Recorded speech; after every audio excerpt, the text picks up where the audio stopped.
Welcome everybody to Drak and Shadow, our channel where we do Let's Plays, commentaries, and occasionally movie reviews. I, of course, am Shadow Blizzard 3000, and you know my distinguished host, Drak2326. Otherwise known as the guy who works at the Burger King, who won't give you the secret recipe to the secret sauce for Krusty Burger. And yet you said Burger King, and Yes. no, I work at Burger King making finger swappers. I wear a paper hat. Would you like an apple pie with that? Would you like an apple pie with that? yeah, he sounds pretty bad. You can tell. Yeah, you guys are going to have to forgive me. So apparently I have some throat issues, but we still wanted to get this review out, and we still have big things going this weekend. So, well, we are here to talk about a very special movie. And that very special movie is, Alex? Inside Out, the latest movie by Pixar. Yes. So, I'm trying to remember, when was the first time we actually saw a trailer for it? Sometime last year. Was it like late last year, or did we see it in the summer? I can't really remember when we first saw the teaser. I want to say it was like the winter. Probably. Because we got teased that, oh, you know, you're going to see the next greatest thing by Pixar, and we were like, oh, or I was like, oh, Incredibles 2. And instead, we got Inside Out. And Inside Out was basically, the best way I know how to describe it is if people have gone to Epcot and actually seen the ride called Cranium Command, it's basically that. And what it... Excuse me, guys. I promise. I'm not trying to sound bad. It's just this is where I'm at. The premise is basically that we spend about 80% of the time inside a person's head, and that's and the characters are the respective emotions that she has. So, for example, the main characters that we follow are Joy, sadness, anger. But it's not even that either. Like, they encompass all versions of that. So joy is not just joy, it's happiness, it's glee, it's all that. Sadness is depression, it's it's not just horribly, everything is sad. It's also like happy sadness kind of thing. Mm-hmm. Anger is all forms of anger. There's also disgust, who is just the odd Mean Girls reference, really. I think that's the only reason disgust was there. And then we had fear. And fear was, obviously something that happened. And you'd think that we would be following them as the person that they're in goes through their entire life. Actually, no. We follow basically up until about 12 years old. Yeah. 12 years old is when it ended? Yeah. So, we get brief glimpses here and there of her infant and toddler years, all the way up to 11 years old, 12 years old, and the current dilemma that they're dealing with. As far as a plot summary here, I don't really know if we can give a plot summary, just because there's two respective plots, basically. Mm-hmm. One with the emotions and one with their character, Riley. Yes. So we'll do it as best we can. And again, spoiler alert, guys, if you guys don't want this thing spoiled, and frankly, you guys should see this film. It's one of those things that makes me really sad that Tomorrowland did as badly as it did, and it was a good concept for a movie. So go see Inside Out. You will appreciate it. Your kids will appreciate it. This is another good venture by Disney Animation Studios, or also Pixar, where they did really well with Big Hero 6. That was just Disney, not Pixar. That's why I've lumped them in together. You can't just lump them in together. They are two separate entities. I am going to lump them in together, and the main reason I am is because I know they're owned by the same entity, but... No, where Big Hero 6 had a really good time teaching how to deal with grief, Inside Out kind of follows that exact same formula. Okay. And I thought it was especially appreciated. So let's go ahead and just start off. So again, spoiler alert, guys, go see this thing. The first plot, I guess, to start on is the emotions plot, because it is probably the most encompassing in the movie. It literally starts at birth, where you actually get to see kind of the blackness that is Riley's mind, and her basically creating joy for the first time. And they have just this tiny little console where she can only press one little button, and it's just to make the baby laugh, kind of thing. And that's cool, but then eventually, a baby has to cry. And so at that point we see the conception of sadness. And these two are probably the oldest emotions that we've seen develop. Because, the next emotion that came around was disgust, and that was, infant to toddler years, where she got her first taste of broccoli, I guess. Yeah. Which is funny because disgust is green. And then I don't even think we actually saw anger or fear get created. Not really created, but we saw them kind of conceptualized. They were there, and they get introduced. Well, not so much anger. Fear gets introduced because this is fear. He makes sure Riley stays safe. Yeah, exactly. Pretty brief, but that's kind of how fear. I don't think anger got any kind of introduction. No, anger just came out of nowhere. And so you basically follow how they are helping Riley to figure out everything that's going on in her life. And everything, this is toddler years, this is preschooler years, this is fairly simplistic. But she's getting to a point where she's 11, 12 years old, and things are starting to get complicated. And the best part is that with the emotions, they are just as in the dark as Riley is. They are not omnipotent. They do not get everything. They are learning right alongside Riley. And every time, she has a reaction or whatever, they have a really great interpretation of how her brain works, and how memories are captured. So, if it's an anger-based memory, it's a red ball. And I hate to use this comparison because you've never seen the Never-Ending Story too, but it really is that, where he makes a wish and all of his memories are represented in a bubble and it just goes away. That's how it looked like to me. Mm-hmm. The other explanation would be everything looks very Dr. Seuss, and that's about right. And so since everything is very simplistic, when she has negative experiences, they are green, purple, and red orbs, and there are blue orbs for sadness, but most of them are... Was it supposed to be white or yellow?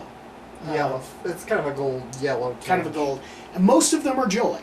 And in fact, most of the memories that make up Riley's core are joyful memories at this point.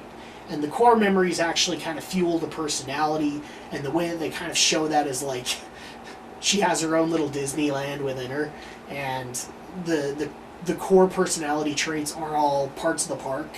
So there's Family Land, and there's Hockey Land, because hockey's a fundamental thing. What were the other ones? Goofy Land. Goofball. Goofball Island. They're all islands. Yeah. And then, let's see, there was Goofball, there was Hockey, there was Family, there was Friends. Yeah, Friendship. Friendship Island, and I think that was it. Yeah, I think there were 4 or 5. And one of the things that kind of triggers into the process of the emotion story is that one of the most core... Basically, Riley is moving out from... She used to live in Minnesota, now she's moving out to San Francisco, and, well, when she's getting adjusted into her new life, she has a very sad memory where she's trying to tell people that she loved Minnesota in San Francisco, and she hadn't really realized that she missed it, and she kind of starts crying in class, and that's kind of embarrassing, but the interesting part is that the memory is a sad memory, but it's found eligible to be a core memory. And Joy, played by Amy Poehler, yeah, she can't understand that, because all of the core memories at this point have been joyful. And it gets to a point where she, joy and sadness are such polar opposites in her mind that she always wants to make Riley joyful. And sadness is the one thing that gets in her way all the time. And so when we have this core memory that is sad, it affects Riley. And it affects Joy. Joy does not understand why that would happen because she wants Riley to be happy. We also have this weird concept where all the joyful memories, if sadness touches it, They start becoming sad. they start becoming a sad memory.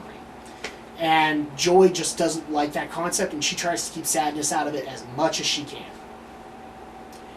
Well, because she tries to do this, they kind of screw things up, and all the core memories are then lost. So everything makes Riley is now not there. And they immediately get sent out to the interpretation of Riley's mind, how she stores memories and things like that after a day. And they have to basically make this trek to get the core memories back to Riley's headquarters, her conscious memory. And as they journey along, I'm really summarizing the plot here. As they go along, Joy and Sadness kind of gain a mutual respect, a new appreciation for each other. And one of the really cool ways that they show that is that, whenever Joy gets frustrated or whatever, she will go into one of the core memories because she remembers those and she loves the happy moments. But, she has the ability to rewind them, and she only rewinds 5 seconds, Well, she goes into the one core memory that kind of is fundamental towards friendship and hockey.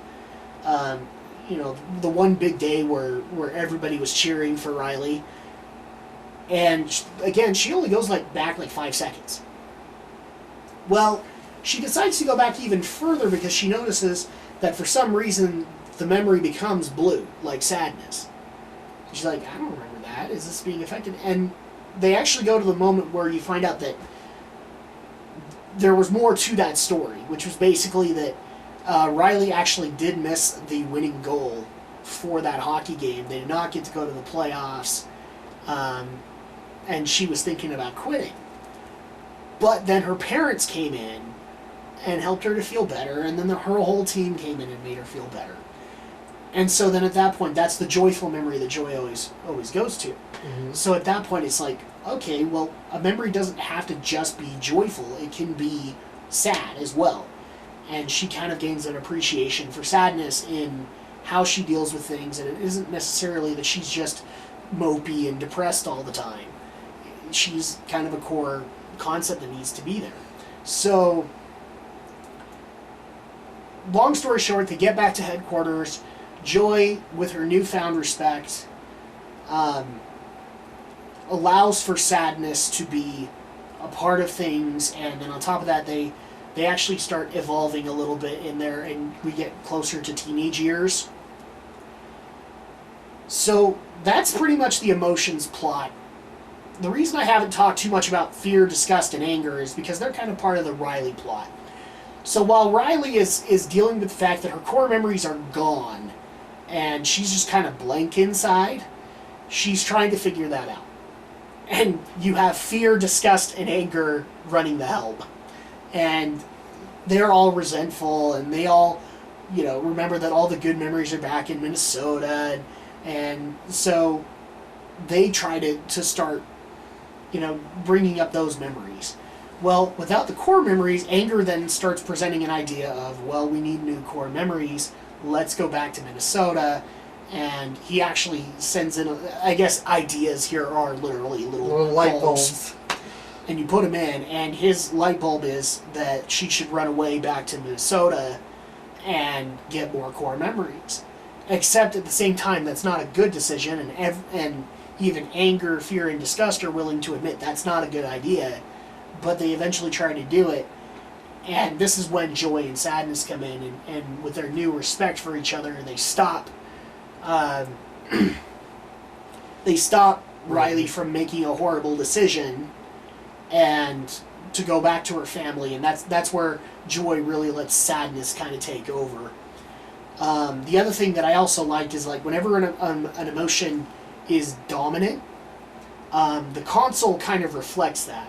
So there's always a golden glow when joy is in charge. When they're angry, you have it go red, and they also have the added reaction of anger, like literally blows his top. Fear, it goes purple. Sadness, it goes blue. And that was a really cool concept. That's pretty much the plot. I guess we should also mention that pretty much while Joy and Sadness are out trying to recover the core memories, and the others are kind of trying to keep things under control, fortunately, Riley's personality islands start to fall apart. Yes, because they're not there. Mm-hmm. So like, because the core memories aren't there to be supported, they start to show that, like, Goofball Island, I think, was the first one to fall apart, wasn't it? Yeah. Where she doesn't want to be a goofball. And so the island starts to fall apart. Then she finds out that her friends are basically getting along fine without her, and Friendship Island falls apart. Then she does bad at a hockey tryout, and Hockey Island falls apart, And all of this is making Joy just freak out. Because all the stuff that she has seen from the beginning kind of form Riley's personality are falling apart. And she doesn't want Riley to fall apart. So, a lot of people could say, like, Joy is just against Riley being sad. And that's true. She is. She's the epitome of happiness. You also see her come to grips with the fact that sometimes you can be happy and sad at the same time. And one of the things that I thought was really well reflected was, as soon as she realizes this and they get back into the console, instead of seeing just solid blue balls, or, wow, I went for the wrong description there. Instead of like solid gold balls or solid green balls that are solely joyful or disgusting memories, they start being striped. Like, you have a happy and an angry memory. You have a disgust and a fear memory in there. And most of them are like happy and sad memories. So I love that concept that they basically kind of showed Riley was evolving. And yeah, that pretty much goes into things. They actually kind of set things up for a sequel because they get a brand new console. As Riley grows up, the console gets bigger. And now there's like a special area for all of them instead of just one. And on top of that, they have this wonderful big red button that says puberty. But they don't say it right. It's just like, puberty, what's that, you think? I don't know. It's just like, but it's not like a button. It was like a siren. It was like, puberty alert, puberty alert. Well, it was more like the big red button. The big, like, press the red button for a nuclear launch kind of thing. Yeah, it was like a button, or it was like a siren or something like that. It was a button. Yeah. So at that point, it's just like, okay, so, you already have a sequel right there. Somebody accidentally presses the button.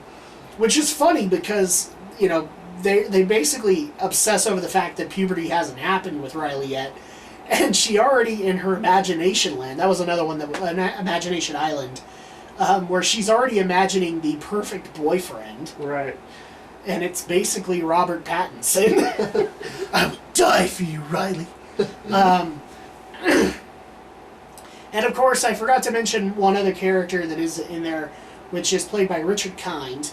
And it is actually the representation of Riley's imaginary friend, Bing Bong, which Joy resonates with. But he also is kind of the medium to help Joy understand that there's sadness that needs to be there too.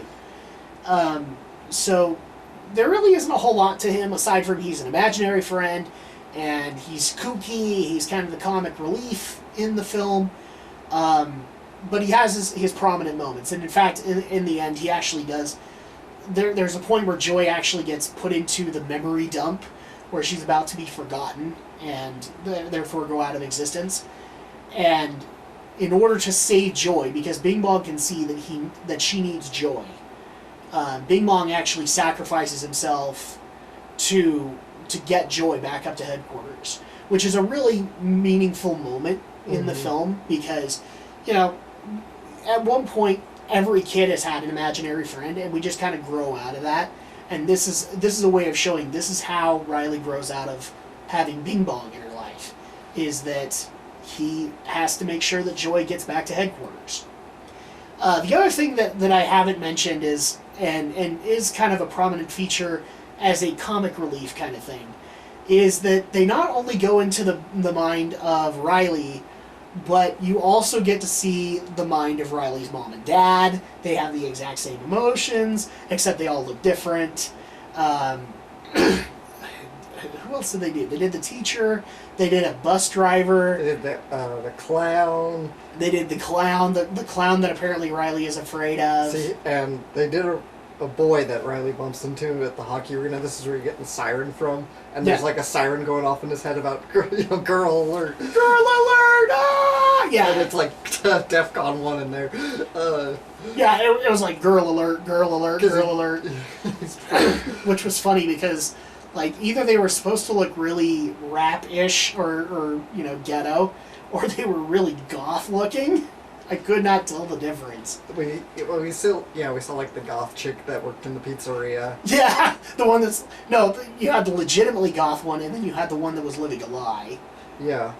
Because she had eyeliner or something like that. Yeah, she's like the popular girl that she's like, oh my gosh, I hope they're not going to see through my facade. Exactly, and I love the fact that the exact same emotions are in every one of them, except they're all different in a way. Yeah. So like there is the exact same representation of joy, of sadness, of anger. All of them look the same, except they're different in their roles. Like where Joy is kind of in charge of Riley, in her dad, it's anger, isn't it? He's in charge. I don't know if it's anger per se. It's just the anger character model. Yeah, the anger character is in the captain's chair. Yeah. So, and then for the mom, it was sadness that was in charge. For the goth girl that was living a lie, it was disgust. So I appreciated that concept. But that's pretty much the plot of Inside Out, at least as much as I want to go into. So let's go ahead and go into the... Basically, I'm trying to look for a reason not to talk, because I probably sound horrible to you guys. Likes and dislikes. Alex, what did you like and dislike about this film? I really loved this movie. We kind of went through our basic laundry list, but there's so much, This is that time-honored cartoon trope of personifying the thought by, like, little men in chairs. Mm. This is... I don't want... it's not the most new concept, but I love the way they did it here. Right? With all the different kind of... No, this joke has been done way too many times. Many times. It's still well done here. Yeah, it's very well done, and giving each kind of unique character really amplifies this old trope into something new. Yeah. And it was so much fun. It really was. The whole cast was fun, because you had Lewis Black as Anger, perfect choice. Yeah, so we had Amy Poehler as Joy. We had Phyllis Smith as Sadness. Lewis Black as Anger, perfect choice. Perfect. Because that's his comedy routine. Yeah. This is his wheelhouse. And then the other two I'm not remembering. Mindy Kaling is Disgust. And I can't remember Fear. I cannot remember Fear's actor either. See, all of those are relatively unknowns for me, except for Amy Poehler and Lewis Black. I know Mindy Kaling fairly well. So, we had a really great voice cast. Absolutely. And really well-picked people to play those roles. Richard Kind, of course, as Bing Bong. Richard Kind as Bing Bong. And, he is exactly what you think he would be. As a comic relief character, he's the imaginary friend. He has the dinky... he has the biggest concept of ADD memory. And it's just like, it's a representation of where Riley is at that moment in her life, when she creates Bing Bong. So, Richard Kind did really, really well with that. Yeah. The whole time in the theater, when I first heard Bing Bong, I was like, oh my god, that voice sounds so familiar to me, and I'm trying to put a name to the voice, putting that name, then finally it hit me, it was Richard Kind. It was Richard Kind, yeah. And I appreciated it just from the get-go. I'm like, yep, another great voice from Richard Kind. The funniest moment, of course, is the whole gum commercial jingle that comes out. Yeah, they had like an Office Space or a Dilbert kind of moment where apparently the memory workers like to just send in random memory. It's a way to explain like why we have those random thoughts that come to our head, and it's just they're like, we're gonna play an office prank. We're gonna send this gum commercial in again, and then it keeps coming up and to the point and anger. And I love that anger is always reacting first to it. Yeah. Oh, that was so great. Oh. And it's always with this stinking gum commercial. It's. I mean, seriously, all of Anger's lines, I swear, were written by Louis Black himself, because Probably it was so. literally ripped from his comedy routine. That's probably the case. Like, I wouldn't be surprised if that was the way it ended up working. Like with Robin Williams when he did Genie, they just threw out the script and let Robin Williams do his thing. Which is funny too, because like 80% of, or at least 50% of Anger was screaming. So it was just like, Louis Black got to I wanted to be at the voice booth, because he had to have his DBZ moment where he was just, ah! And, wow, that hurt. But, yeah, it had to have been those moments, because that's really what Anger was. Anger, 80% of the lines were just him getting frustrated at something. I especially love the fact that they actually kind of utilize this to an extent, where in order to get Joy and Sadness into headquarters, they're being held out by a window. So Disgust gets an idea of getting Anger pissed off, and then just uses him as a blowtorch. Yeah, that was great. Oh, there's so much to love in this movie. Yeah. Just the overall design, the art direction is fantastic. It's just wonderfully imaginative and creative to show off the whole brain. Yeah. Yeah, in a way, this movie also kind of... You remember Osmosis Jones and Ozzy and Drix, the series? I remember them. I never saw too much of them. I never saw the full film, and I never saw the full series. Yeah, it kind of reminds me of that, because Ozzy and Drix, or Osmosis Jones, was basically how your body functions, how like your immune system would function, personified through characters, and that's kind of like this. It's mostly for the brain. And I liked that. This was really clever and so much fun. Yeah, like we never go down to the heart or anything like that. We don't this really is all based in the mind. In the brain, yeah. It's entirely psychological, which is great. Mm. And this movie will probably tug on your heartstrings a little. Oh yeah, there were a lot of good moments there. In fact, our buddy Romney over at Romney's Reviews, he actually even admitted, and we both know this. He's very steeled when it comes to a review. He even admitted that he was on the verge of tears. He was on the verge of tears, and you and I both were too. I was pretty much in tears by the end of it. This is a horrible admission, but I started in tears, and that the main reason is because the movie starts with Riley as a baby, and I guess we're okay to do this because Andrea has actually done this in a latter episode of Drak and Shadow. He's about to be a father. I'm about to be a father in a couple of months, and so I looked at that moment and I was just like, that is cool. Yeah. There's only one button to press, and it's just to make the baby smile. And then Sadness presses it, and that's when she cries. Yep. And I was just like, oh, and so I started off in tears, and then I would go in and out because they'd have really great ways of explaining these moments that even Joy can cry, kind of thing. So, dislikes with the film. Okay, and this is a bit of both a positive and a negative. Well, I like the way we got to go into sort of Riley's dark subconscious. Yes. I'm just disappointed that they didn't do a little more with it. I mean, the only thing we really see in the dark subconscious... Yeah, and you got to see the forest of broccoli, and then you got to see the clown. The clown, and that's fine, but I wanted to see a few more phobias, or a few more sort of sinister thoughts. I'm not expecting this to go hard sinister, like Riley's imagining robbing a bank or anything, because this is for kids, of course. Just a little more. I wanted to see a little more of the dark subconscious. Well, and the dark subconscious, I think, was supposed to be like her... I want to say it was like going into advanced psychology kind of concepts where it was supposed to be like her id. Mm-hmm. And it really isn't, because an id is a drive and a desire. And that wasn't it. It was fears. Yeah. Basically. But yeah, I almost wanted to have a couple of moments where like she had actually considered something like robbing a bank or something to that extent. Mm-hmm. The other thing I would also have liked to have seen them done was... So, the way that they try to describe the brain is like when she goes to sleep, it's quitting time for the day, but not for her dreams. So that's when her subconscious kicks in, and it's nothing but a Hollywood set, and it's always just it's a great idea of how to compose like the weirdest dreams we've ever had in our lives, and I love that whole segment. I especially love that. So Fear was at the helm at that point, and I really do think that this was a jab at reviewers because he was just criticizing everything about those dreams.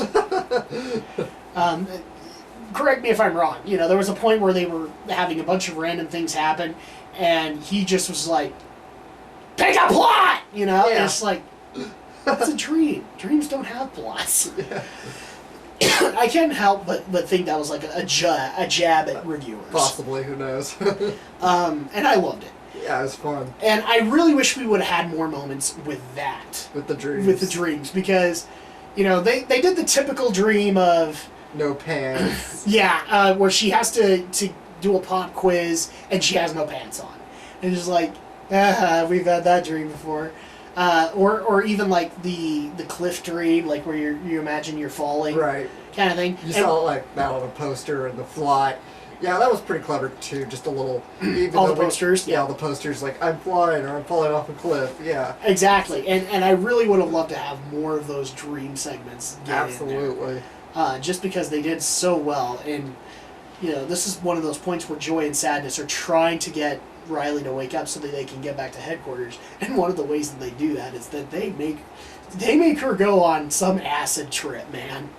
It is bad, and the best part is like the costumes in the sets are horrible, but then they put in the reality filter, and it looks just the way it should. Yes, and it's just like, I get what you did there. Wow, I sound horrible. Yeah. But those are nitpicks. Those are things that you could expand on in like a sequel. Yeah. Kind of thing. And I guess they are going to set up a sequel because I guess there's a scene after. No, there's not a scene after the credits. Never mind. No, that was when they went into all the other people's minds. Yeah. I like her scene after the credits, but I actually read a little closer, and it was just during the credits, not after. There's no like Easter egg coda.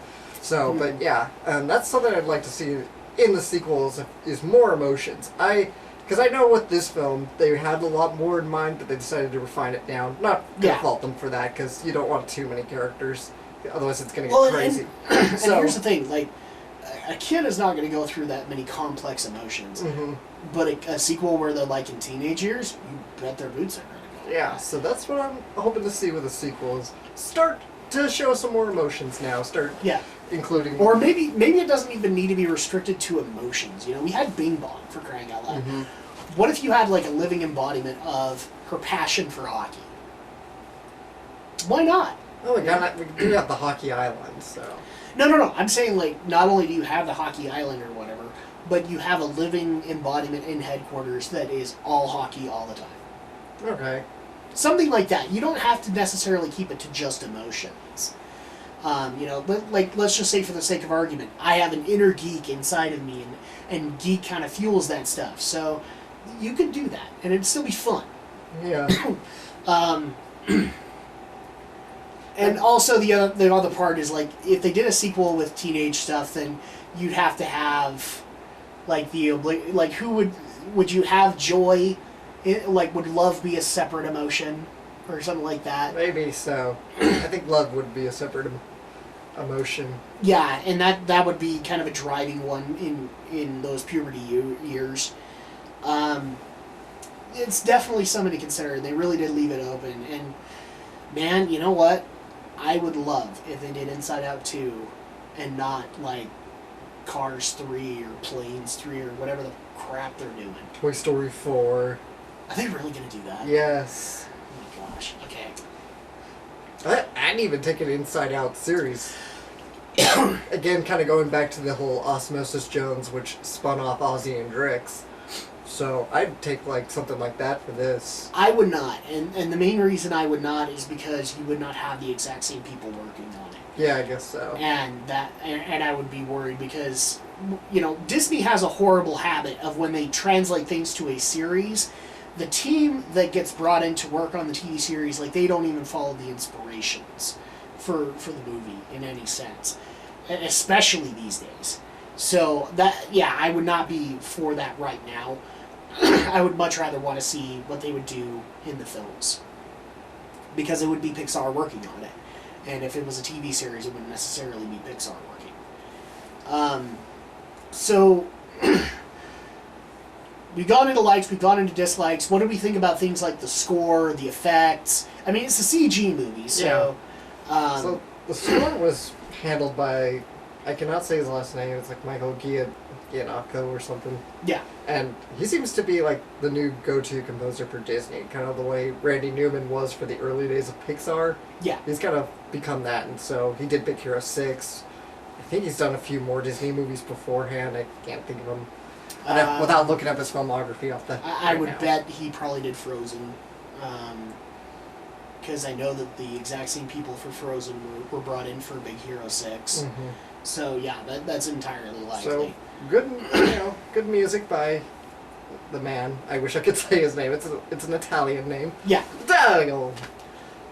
I'm not gonna. It's me, Michael. Go into my Rustalian accent. Comrades, Team Rocket shall rule again. You guys will need to watch the Dot Hack episodes. That was Pokemon, actually. No, the Brooks-Australian accent was what started it, and that was Dot Hack. Yeah. Well, then go into Pokemon, where I do Rustalian. Rustalian, yeah. And... I love the score for it. I thought it was exactly what it needed to be at that given moment. I love the fact that joy and sadness all had kind of respective themes to them, and so they would play. And you know, where some Disney Pixar movies go really bombastic with the score, this didn't. This went into a very subtle tone, and that really helped with it. Mm-hmm. Especially because it kind of reflected Riley's development as a character, or Joy's development as a character. So I like the score of it. I love the graphics of it. It's you know, hats off to the person who, because it's not John Lasseter anymore. The new person who's heading Pixar is, excuse me guys, sorry. I love the fact that we're kind of going in the Brad Bird direction of Pixar films, where humans look human, and even the emotions look human to some extent. So I love the concept of that. And I already saw a couple of people criticizing Inside Out because this is the first ever 2D Pixar film, because there's a point where she's trying to understand, or what was it, Abstract Memories? Abstract Memories. Yeah, where they go 2D. Yeah. I love that idea. That was a really good idea.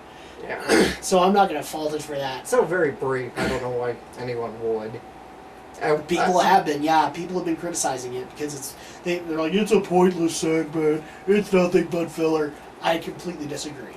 It's an abstract thought. It's this movie's about the mind. No, I love that whole concept, especially since sadness kind of has to guide people into how abstract thought works. Yeah. And why it's a bad thing that they're there. So I love that concept. So the animation is really, really well done. The voice actors, hats off to them. You all embodied the emotion or the person that you needed to embody, and it was great. And also my hats off to Pixar, Disney Animation Studios for taking on themes that otherwise, like 10 years ago, they would not be willing to take on. You know, I will still compliment Big Hero 6 for handling grief the way it did.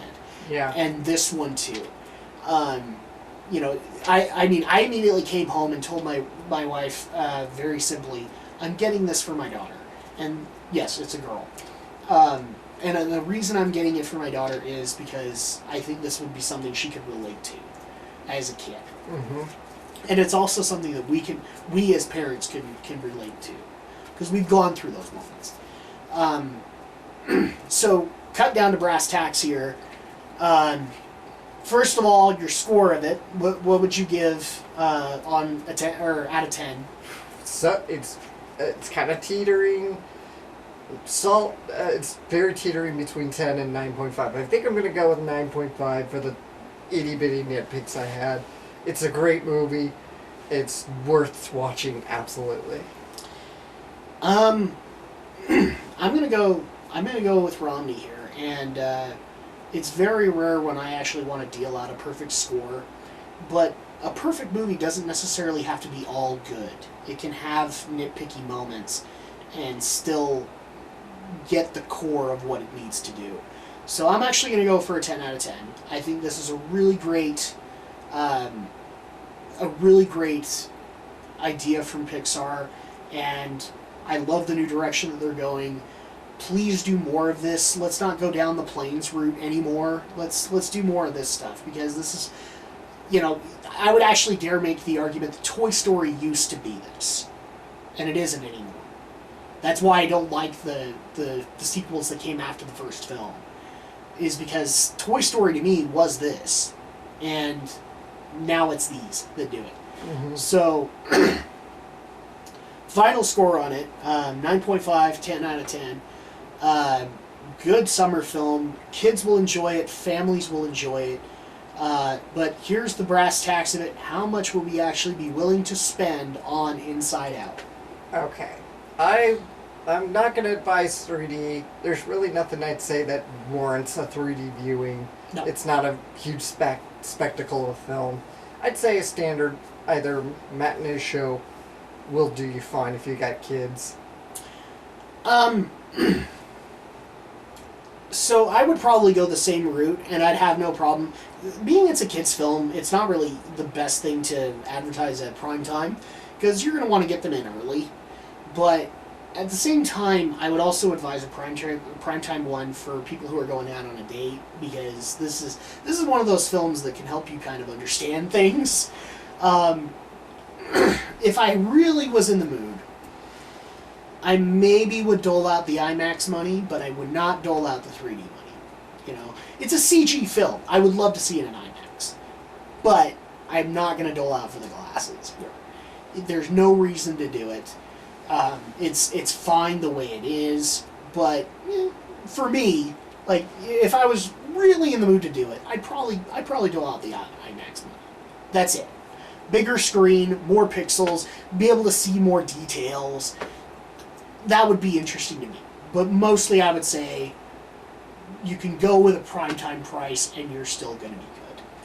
But our next review is going to be Ant-Man. So the movie 1 of Wave 3 Marvel movies. And this one you're excited about. Yeah. Because it looks pretty good. So we will see you guys next time for Ant-Man.